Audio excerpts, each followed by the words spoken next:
Grabando entonces.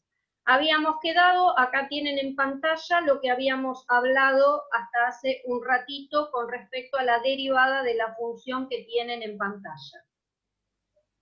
Habríamos hablado de su dominio, su conjunto de ceros, el corte con el eje, las coordenadas del vértice, hasta allí habíamos llegado.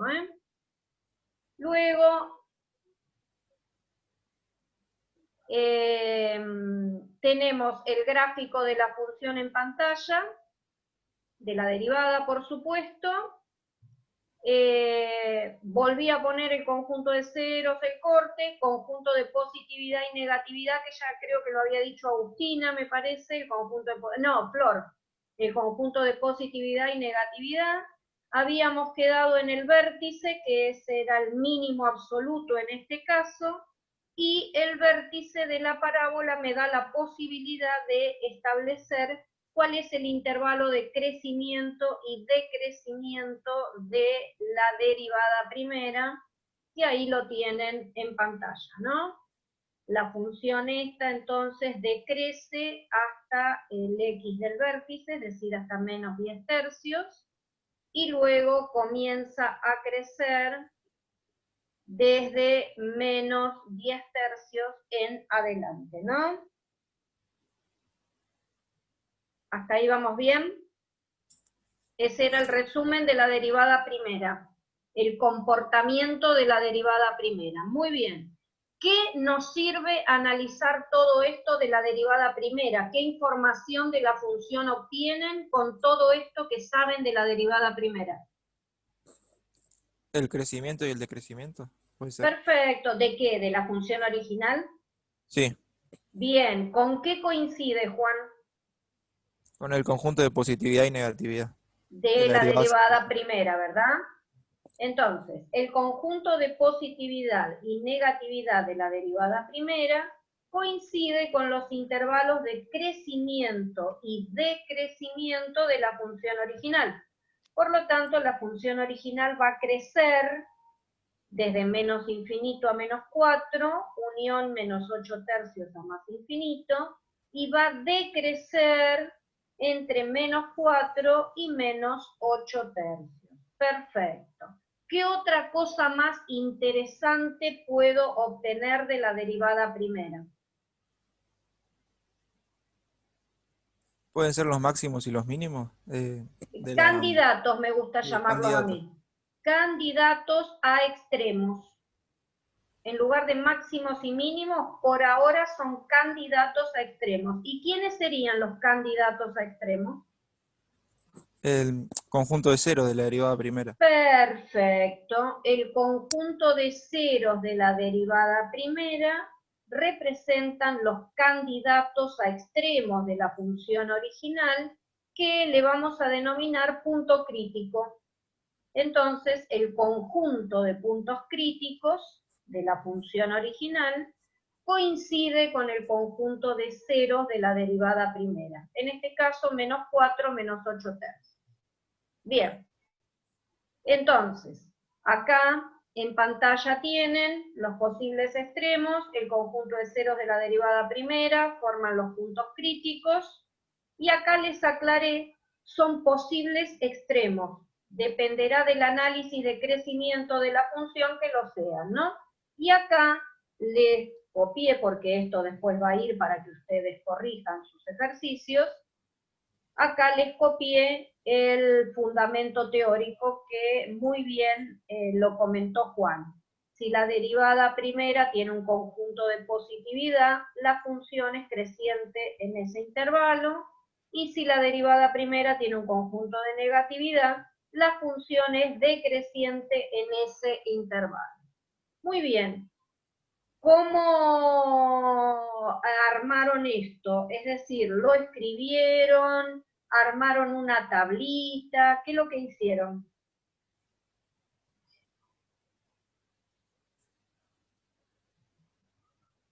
¿Cómo escribieron esto, de esta información que les da la derivada primera?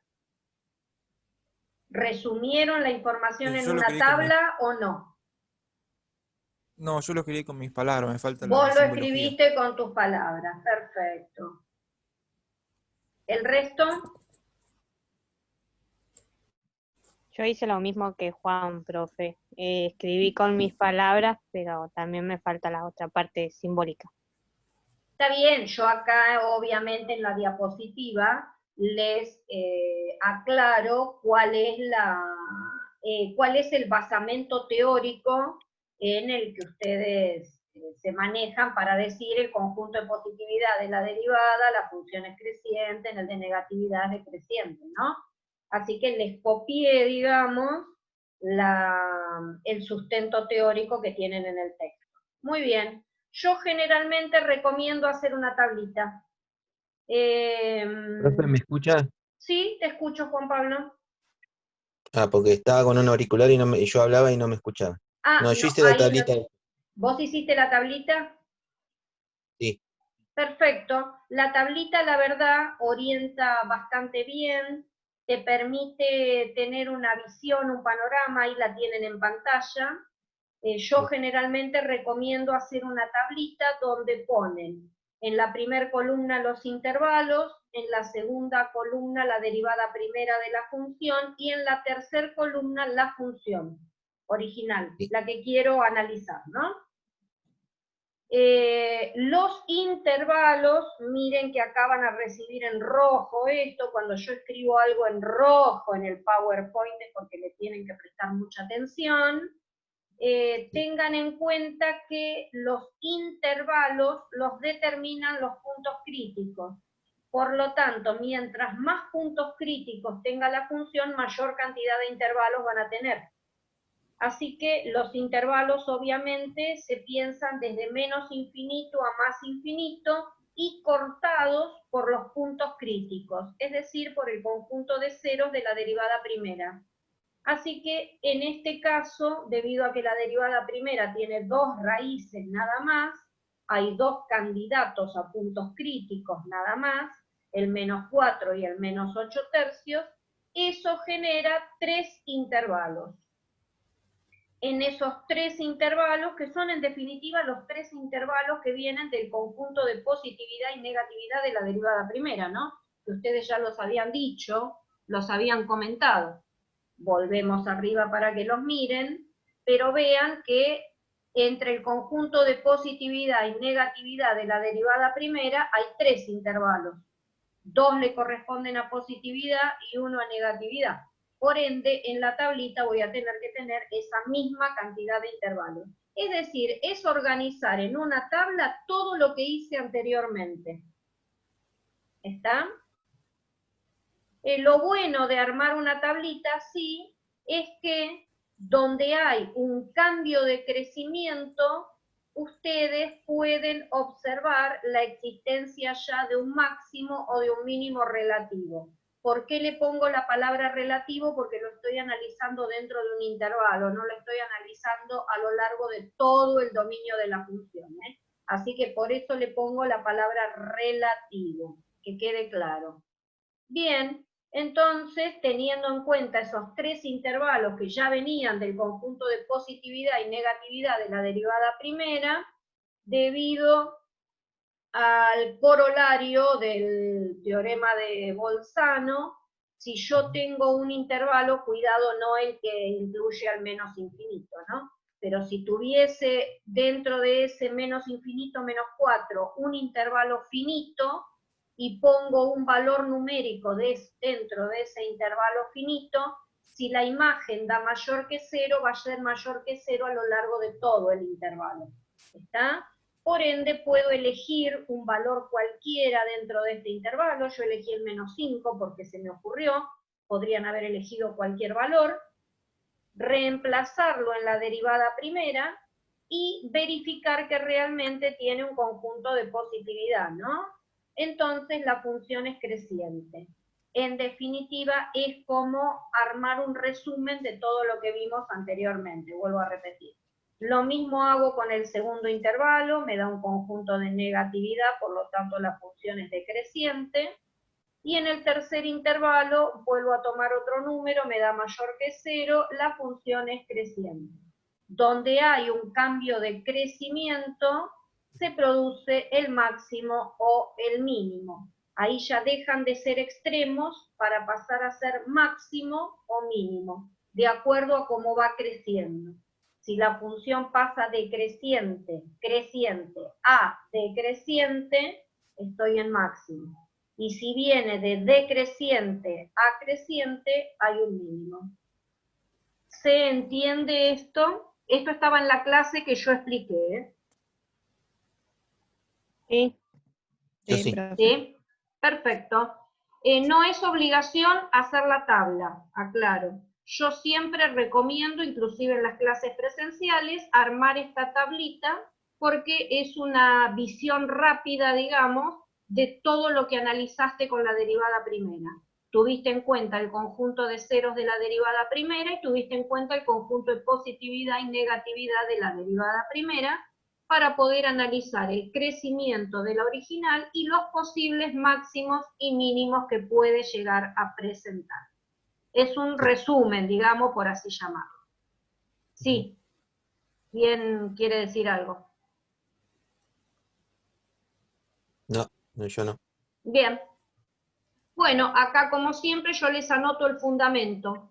El criterio de la derivada primera, así se llama, así que ustedes en esta tabla la arman, y el fundamento teórico de esta tabla es el criterio de la derivada primera. Es decir, para no tener que anotar todo el fundamento teórico siempre, todo el simbolismo, por así llamarlo, la tabla le tienen que poner realizada en función del criterio de la derivada primera. Entonces, ¿qué dice el criterio de la derivada primera? Específicamente esto, que si la función es creciente a la izquierda del punto y decreciente a la derecha, estoy en presencia de un máximo relativo. Y si es decreciente a la izquierda y creciente a la derecha, entonces estoy en presencia de un mínimo relativo. Y por las dudas, les recordé la definición del máximo mínimo relativo, que es dentro de un intervalo y cerquita del punto. No estoy tomando todo el dominio de la función. Así que les extracté todo el basamento teórico. Pero bueno, con poner en la tablita, por criterio de la derivada primera, se supone que están apelando a esto que tienen acá arriba, y por definición de, lo digo relativo, por el hecho de definición de máximo o mínimo relativo, porque estoy mirando dentro de un intervalo y no a lo largo de todo el dominio de la función, ¿eh? Así que ahí tienen el ejemplito. Muy bien, perfecto. Ahí terminó toda la información que me puede dar la derivada primera. Hay algunos de ustedes que tal vez pueden haber pensado en rectas tangentes. Estaría bueno también. ¿Qué le pasa en los máximos y en los mínimos a las rectas tangentes? Tienen pendiente nula. Su pendiente es nula. Tiene pendiente nula, perfecto, así que podrían haber calculado tranquilamente, hallado la recta tangente en x igual menos 4, la recta tangente en x igual menos 8 tercios, y verificar que realmente tienen pendiente nula y la recta es horizontal. Podrían haber sacado también alguna recta tangente antes del menos 4, después del menos 4 y después del menos 8 tercios, para ver si la pendiente es positiva o negativa, teniendo en cuenta que cuando la derivada tiene un conjunto de positividad, significa que las pendientes de las rectas tangentes son todas positivas, y cuando la derivada tiene un conjunto de negatividad, en ese sector todas las pendientes de todas las rectas tangentes a la curva tienen pendiente negativa, ¿no? Así que acá se puede adornar esto, vuelvo a repetir, con el calcular algunas rectas tangentes, por lo menos las rectas tangentes de los extremos. ¿Está? Está bien. Sí. ¿Sí? Sí. Se puede complementar, ¿eh? Eso le iba a Teniendo en cuenta. preguntar justo yo. Sí, Porque sí, ayer- acá el límite es el cielo. Ah, Así. Exacto, exacto. El límite es el No, cielo, es así. No tiene, el límite es infinito. Bien, entonces, acá, mientras más concepto vos demuestres, mejor todavía. Significa que lo entendiste mejor. listo, ok. profe. ¿Está? Obviamente no voy a pedir en cada ejercicio que ustedes copien todo esto, pero sí que pongan por criterio de la derivada primera, que pongan por definición de máximo o mínimo relativo, es decir, que tengan idea qué fundamento teórico están usando. Ok. ¿Se entiende? Sí, profe. Perfecto, muy bien. Bueno, ¿qué más hicieron? ¿Llegaron a la derivada segunda? Sí. Bien, ¿cuál sería la Sí, sí. derivada segunda de esa función? 6x más 20. Perfecto. Tomo la derivada primera, la vuelvo a derivar y obtengo la derivada segunda. Muy bien. Esa derivada segunda me va a brindar más información todavía. Igual en el ejercicio resuelto por mí que van a recibir, van a tener esto del teorema de Rolle, ya que lo citaron anteriormente, Juan, que no, Martín creo que había hablado del teorema de Rolle, ¿no? El teorema de Rolle es un teorema que avala la existencia de extremos para una función. Es como el teorema de Bolzano, que avala la existencia de raíces, pero el teorema de Rolle avala la existencia de extremos para una función. Sí hay que tener en cuenta que el teorema de Rolle no los clasifica, no les dice si es un máximo o es un mínimo, por supuesto, y tampoco les dice cuántos extremos puede llegar a tener la función en ese intervalo que han elegido. Es como el teorema Bolzano. No te dice ni cuántas raíces ni cuáles son. Te justifica la existencia de raíces. Bueno, acá el teorema de Rolle pasa exactamente lo mismo. Justifica Profe, la existencia de extremos, ¿sí? le iba a preguntar, hay una pregunta, el teorema, está bien, hacemos el teorema de Rolle, pero yo la derivada la puedo igualar a 0 y puedo hallar las raíces. Obvio. Entonces, en ese intervalo puedo saber qué raíces y sería qué máximo y qué mínimo puede tocar a la función. Muy bien. El problema que tenés acá es que de Sí. esa manera, como lo estamos trabajando nosotros, no estamos usando el teorema de Rolle, sino que estamos usando el recíproco. Porque Está bien. primero sacás las raíces y después verificás que se cumplan las hipótesis del teorema. Vos no venís primero por el teorema a ver si cumple las No, no, hipótesis y después sacás las raíces. no, Nosotros no, venimos al revés, es decir, con el recíproco. Por ende, en cálculo, tenés muchísimo cuidado con los recíprocos porque en general los recíprocos no se cumplen siempre. A veces sí y a veces no. Hay de todo en la viña del Señor en cálculo. Cuidado con eso. ¿Está? y otra pregunta. Sí. El teorema de Rolle lo que dice es que existe raíz en el intervalo abierto, ¿cierto? No, lo tenés ahí en pantalla. El teorema de Rolle tenés que tener, acá el teorema de Rolle tenés que tener cuidado por donde lo mires. Sí. Según el intervalo. Primero, el teorema de Rolle exige que la función sea continua en un intervalo cerrado. Por ende, si vos tomaste el intervalo AB, que sea 5 o 7, tiré cualquier valor que quede claro, la función tiene que ser continua en 5, tiene que ser continua en 7 y en cualquier valor real comprendido entre 5 y 7. Sí. Intervalo cerrado. Sí. Exige que sea derivable en el intervalo abierto, es decir, que sea derivable en el interior del intervalo, pero puede no ser derivable en A ni ser derivable en B. Sí. Es decir, ni en 5 ni en 7. Si no es derivable en 5 y no es derivable en 7, no me interesa.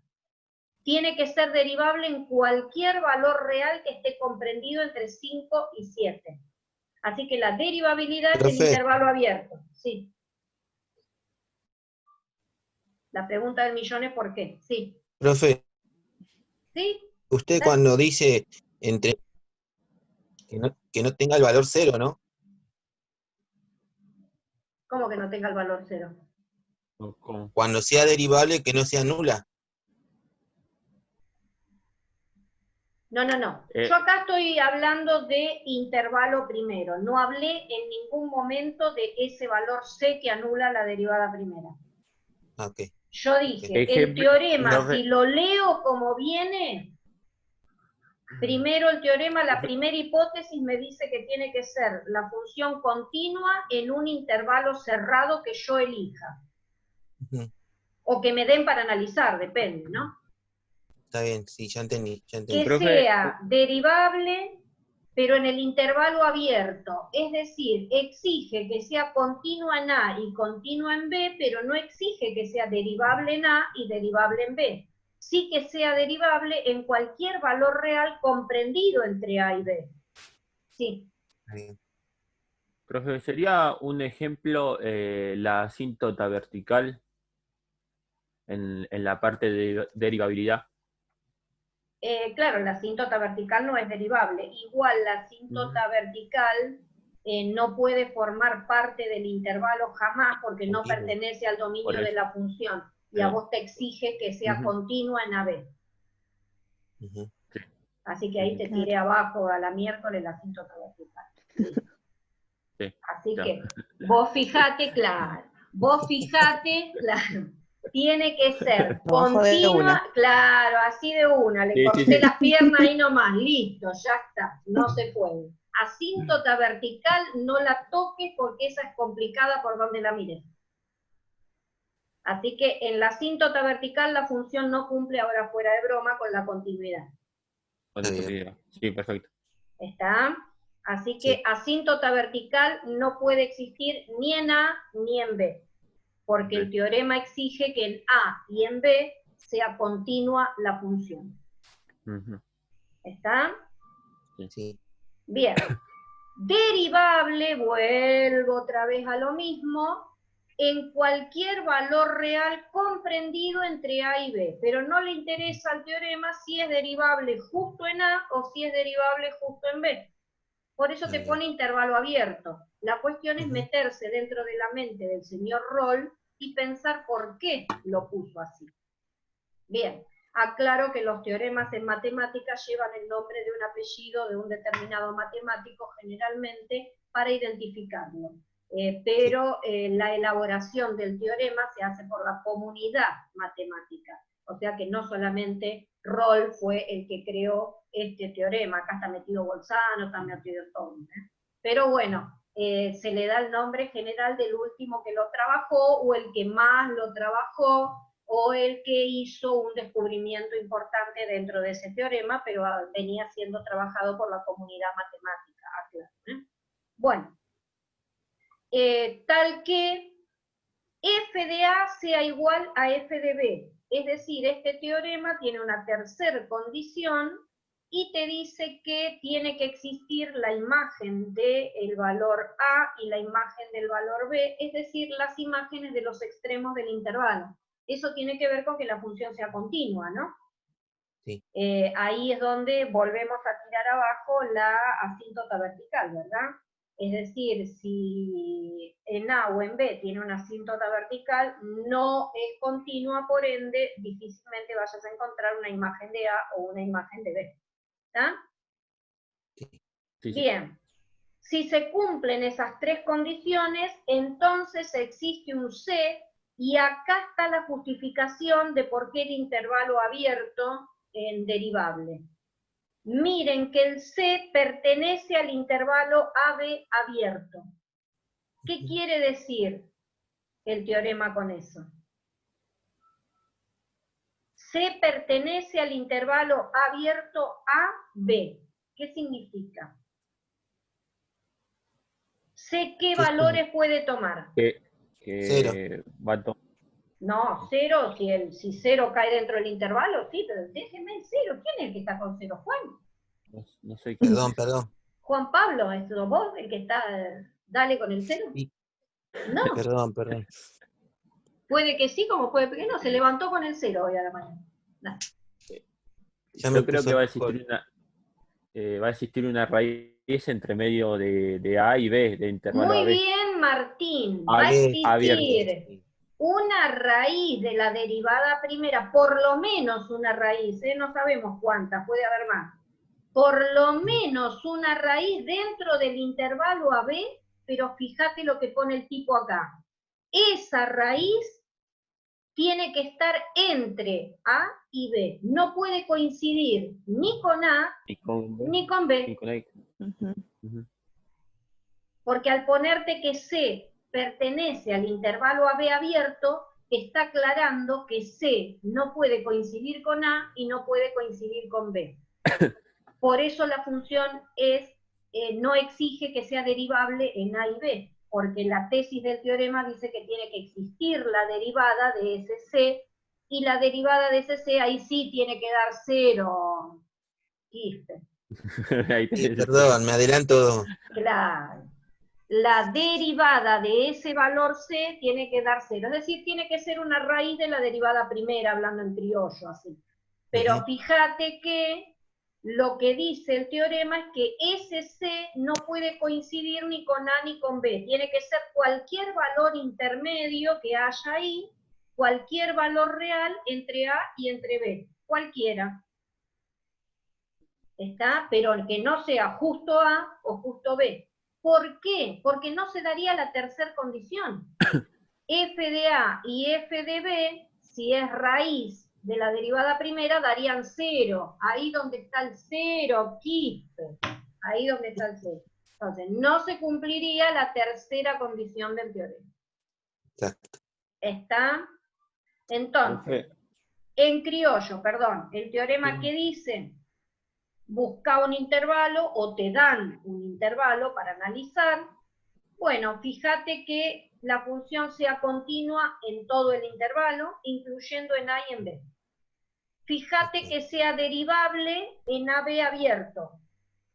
Y fíjate que la imagen de A coincida con la imagen de B. ¿Qué significa gráficamente que la imagen de A y la imagen de B coincidan? Que en algún momento la función hace un arquito, pega la vuelta. ujú. Por eso te justifica la existencia de extremos, porque hay una onda, digamos, y la función pega la vuelta, ya sea para un máximo o para un mínimo. ¿Está? Entonces, por eso vas a encontrar un valor donde la derivada primera sea cero. Es decir, garantiza la existencia de extremos, pero no los clasifica. Sí, ¿qué iban a preguntar? No, que también el teorema de Rolle, lo que veo yo, también va a existir en la función un máximo o un mínimo también. El teorema de Rolle justifica extremos, pero no los clasifica. Extremo. El teorema de Rolle no No. los clasifica, no te dice que es un máximo, que es un mínimo. Te justifica la existencia del conjunto de ceros de la derivada primera. Perfecto. No, pero yo doy por entendido que va a existir un máximo y un mínimo. Eso no se lo dice Que va a Rolle, lo haber- está interpretando No, usted. El teorema de Sí, Manso, sí. diga, Sí, porque sí. no es el teorema de Rolle, póngale el apellido suyo. No. El teorema de Rolle no lo dice. Usted está diciendo que Está un bien. máximo o un mínimo. Rolle no se animó a decírselo. Basta de teoremas, Manso. Basta. Claro. Ponga el teorema de Manso y agréguelo. Corolario del teorema de Rolle, entre paréntesis, teorema de Manso, dice Listo. que hay máximo o mínimo. No, ahora fuera de Profe. broma, no, el teorema de Rolle no los clasifica. No. Sí. Está bien. Profe, Sí. entonces nosotros podemos usar para analizar los dos extremos que obtuvimos en la función principal con el teorema de Rolle. Por supuesto, hay veces que va a cumplir Sí. y veces que no. Cuidado que no siempre, sí. Según no tu intervalo. siempre todo el conjunto de ceros de la derivada primera te genera máximo o mínimo. Por ahí falla, miren en la clase que lo expliqué, Por ahí falla sí, la hipótesis 2 o la hipótesis 3, ¿eh? sí, Por sí, ahí sí. falla que sea derivable o falla que no se dé f de A igual a f de B, ¿eh? Puede ser, ¿eh? Está bien. Lo Por que eso yo me digo que el refería es que recíproco, perdón, lo que yo digo que el recíproco de este teorema no siempre es cierto. En claro, esta función que están graficando, la de turno, la que tenemos ahora, sí, sí, se cumple el teorema de Rolle tanto para el máximo como para el mínimo, porque van a exacto. ver que la función pega la vuelta, no van a tener ningún problema. Pero en la del número 12 que les dije que hicieran, va a Sí. tambalear este teorema, ¿eh? Así que ahí usen el teorema de Manson. Bien. ¿Qué ibas a preguntar, Juan Pablo? No, después ya me lo contestó cuando siguió la explicación. Ah, bueno, listo. Bien. Hasta acá vamos bien con el teorema de Rolle. ¿Se entendió? Igual que todo teorema, siempre tenemos que ver primero cuáles son las hipótesis del teorema y qué pide exactamente en cada hipótesis. Acá hay que ser muy observador con los intervalos. Tengan muy presente si el intervalo es cerrado o el intervalo es abierto, porque por algo el teorema puso abierto y cerrado. No es por capricho. Por algo lo puso, ¿está? Así que tengan en cuenta eso, ¿sí? Mucho cuidado. Igual esto del teorema de Rolle, vuelvo a repetir, está explicado en la clase. Lo importante del teorema de Rolle es que tiene una interpretación analítica y una interpretación geométrica. Analíticamente te justifica la existencia de raíces de la derivada primera, es decir, el conjunto de ceros de la derivada primera. Geométricamente, donde está el cero de la derivada primera, la recta tangente es horizontal. Por ende, al igualar a cero la derivada primera, estás buscando valores de C donde la pendiente, es decir, estás buscando valores de C para los cuales la pendiente de la recta tangente es nula. Por eso igualas a cero la derivada primera. Igualar a cero la derivada primera significa dos cosas. Hallar el conjunto de ceros de la derivada primera, pero a su vez hallar los valores de C donde la pendiente de la recta tangente es nula. Es un juego de palabras que confunde y lo entiendo, pero escuchen 14 millones de veces esto que acabo de decir. Y si no, Lo que hizo pregúntenle a Manso con el teorema de... Sí. Sí, lo que hizo Martín... Disculpa, eso es lo que hice yo, profe. Eso es lo que hice yo, igualarlo a cero la derivada. Por supuesto, es Por más, ende me da lo hicieron acá. Miren, acá donde hayan el conjunto de ceros de la derivada primera, lo haces automáticamente como función. Es decir, tomás la fórmula de la función y la igualás a cero para poder sacar el conjunto de ceros. En cálculo, ese conjunto de ceros no solamente tiene la acción de igualar a cero la derivada primera, al ser derivada primera tiene otra connotación, otro significado. Estás buscando valores de X realmente, que este teorema lo llama C, pero son valores de X para los cuales la pendiente de la recta tangente a la curva es nula. Y si estás buscando rectas cuya pendiente sea nula, estás buscando rectas horizontales, es decir, paralelas al eje X.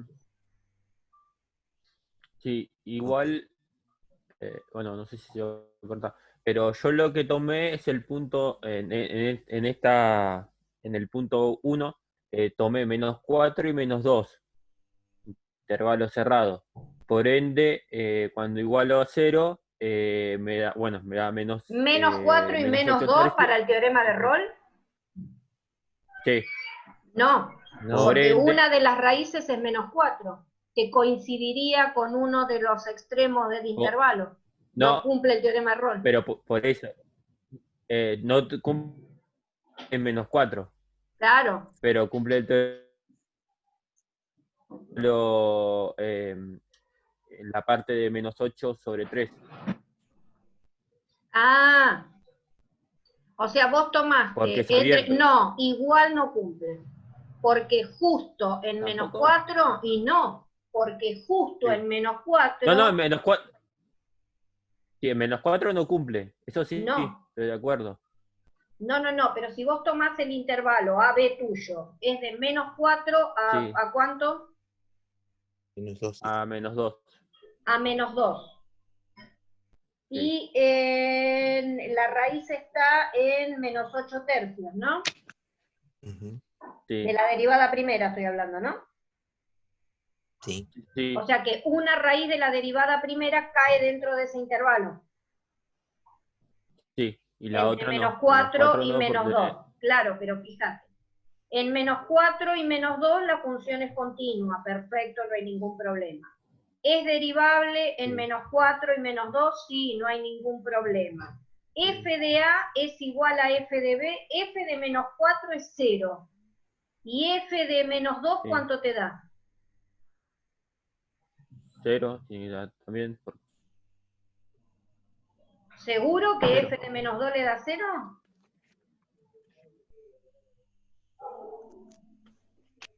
En la función te Sí. estoy hablando, ¿eh? Sí, La función tiene porque raíz. Las dos tiene raíces raíz. son... Ah, bueno, entonces si se Sí, cumple la tercera condición, sí. sí. Solamente Menos 4 y menos no 2 eran cumple raíces. el menos. Sí, entonces el menos 4 no cumple porque tiene que ser intervalo abierto, dice el teorema de Rolle, y el menos 8 tercios sí cumple. Perdón, pero Es vos una en raíz. ese intervalo solamente estás justificando la existencia de menos 8 tercios, no de menos 4. Ujú. Sí, por eso. Vos tomaste el intervalo para que cumpla el teorema de Rolle solamente para la raíz menos 8 Solamente tercios. 8 tercios. Sí, sí. Ahora, si vos tomás un intervalo más grande que nuclee a Ahí menos sí. 4 y a menos 8 tercios, ahí sí. Ujú. Allá los dos C, digamos. Ujú. ¿Se entiende? Está bien. Bien. Corto y volvemos a... Regresamos porque falta un minuto, chicos. Listo. Sí, Bien, por mí no hay problema. dale.